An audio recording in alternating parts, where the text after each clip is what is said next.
Kita juga dituntut untuk memiliki kemampuan istitaah itu kayak yang plastik bang. menunaikan ibadah haji. Allah Subhanahu wa ta'ala berfirman, "Walillahi 'alan nasi hajjul bait man istata'a ilaihi sabila." Mengerjakan haji adalah kewajiban manusia terhadap Allah, yaitu bagi yang mampu mengadakan perjalanan kepada Allah. Kemampuan dimaksudkan adalah sebelum kita menunaikan ibadah haji, kita harus memiliki kemampuan dunia, yakni kemampuan ilmu manasik haji, baik secara syariat dan hakikat, juga memiliki kemampuan maliyah, harta yang halal, kemampuan badaniah, kesehatan jasmani dan rohani.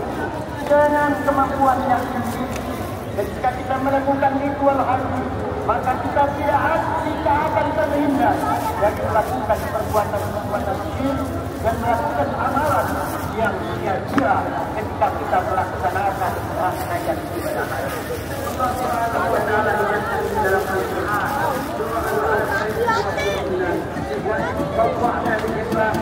مكان البيت ألا تشرك به شيئا وطهر بيتي للطائفين والقائمين والركع السجود. Artinya, dan ingatlah ketika kami memberi tempat kepada Ibrahim di tempat Baitullah dengan mengatakan janganlah kamu menunjukkan sesuatu bagi orang-orang yang tawaf dan orang-orang yang beribadah dan orang-orang yang wukuf dan sujud.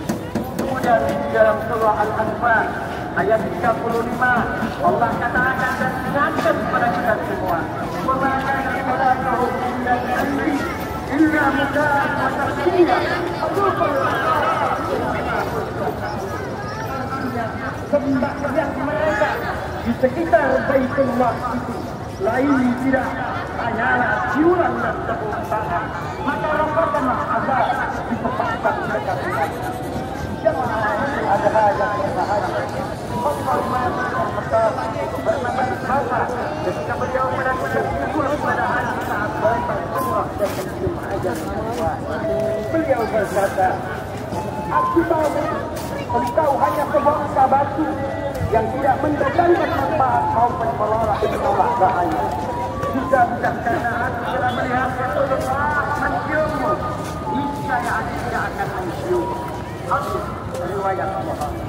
Beliau sangat beberapa hadis yang dia katakan. bahwa tujuan utama menghitung hajat perempuan adalah untuk tunduk dan patuh terhadap perintah Allah dan perintah Rasulullah sallallahu alaihi wasallam. Jamaah menjadi pelajaran kita semua. Mengapa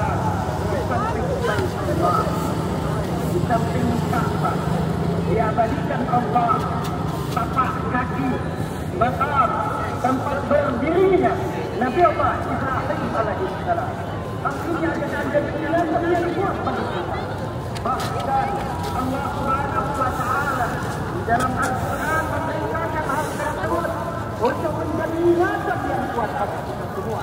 Dalam surah Al-Baqarah ayat 125 Allah bilang, "Wa ij'alna al-baita masabatan lin-nasi wa 'amna." Dan benar. Selanjutnya, pertolongan Allah akan datang untuk membalas kebenaran. Ini adalah kesempatan Allah Subhanahu wa taala bagi siapa yang memilih berhabiskan hidupnya di jalan Allah.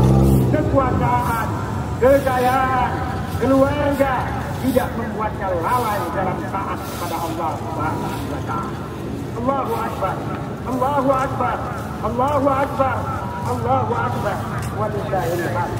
Kaum muslimin yang berbahagia yang dimuliakan oleh Allah. Ibadah kita salah satu ibadah dalam ajaran Islam. Ibadah ini memiliki fondasi kuat dan memiliki akar yang panjang. Dalam tradisi Rasul terdahulu, ajaran kurban dan prakteknya telah ditunjukkan secara sinergis oleh para nabi dan rasul